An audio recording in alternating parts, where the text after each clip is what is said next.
مرحبا بكم بنياتي وليداتي اخواني اخواتي. نتمنى الفيديو ديالي يلقاكم في احسن الاحوال. اليوم ان شاء الله غادي نشارك معكم واحد الطاقه صحيه وايجابيه ومفيده للكبار وللصغار، وهي التين المجفف او لا الشريحه. ان شاء الله غادي نشارك معكم الطريقه كيفاش غادي نديروا مربى ديال الشريحه او لا التين المجفف.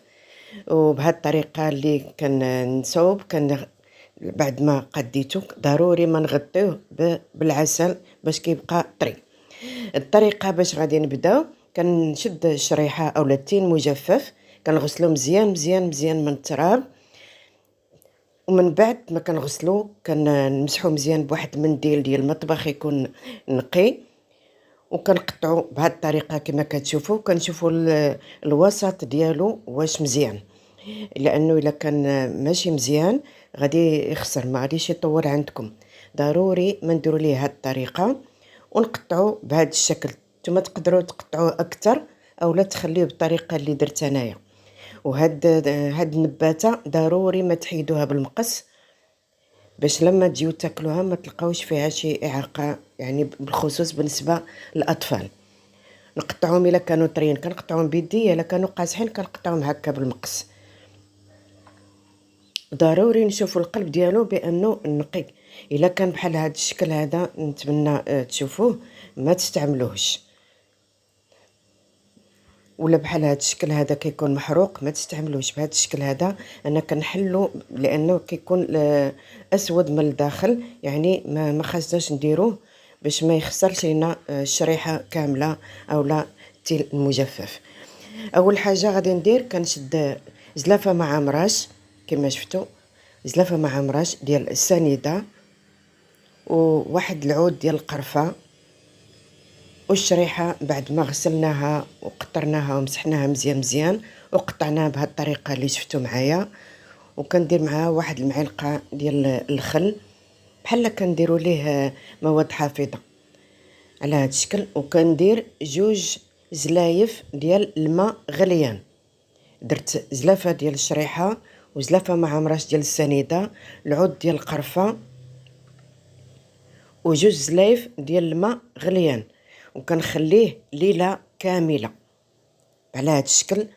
لغد ليه في الصباح كما كتشوفوا في الصوره كنحركو وكنديرو على نار في الاول تكون مجهده في الاول، يعني ماشي مجهده، المهم جاي الوسط تكون مجهده، غير تبدا دير ديك الكشكوشه صافي وكنقاس عليها النار.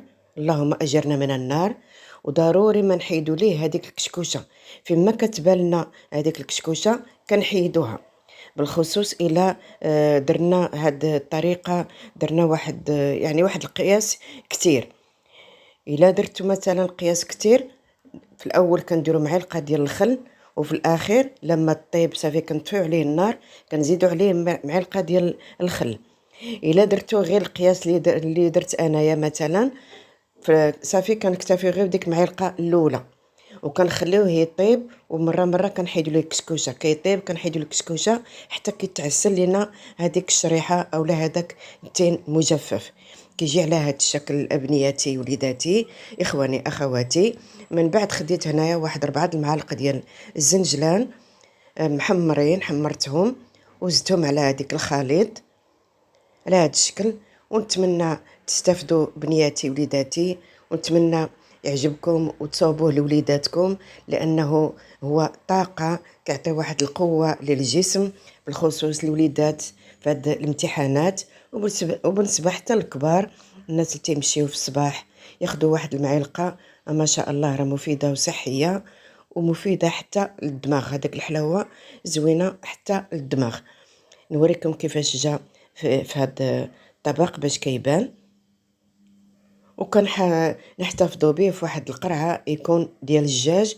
بعد ما كنغسلوه مزيان كنعاودوا نعقموه بالخل وكنقيوه مزيان مزيان، وكنحطوا عليه هاد الطاقه اللي هي طاقه رائعه ومفيده وصحيه.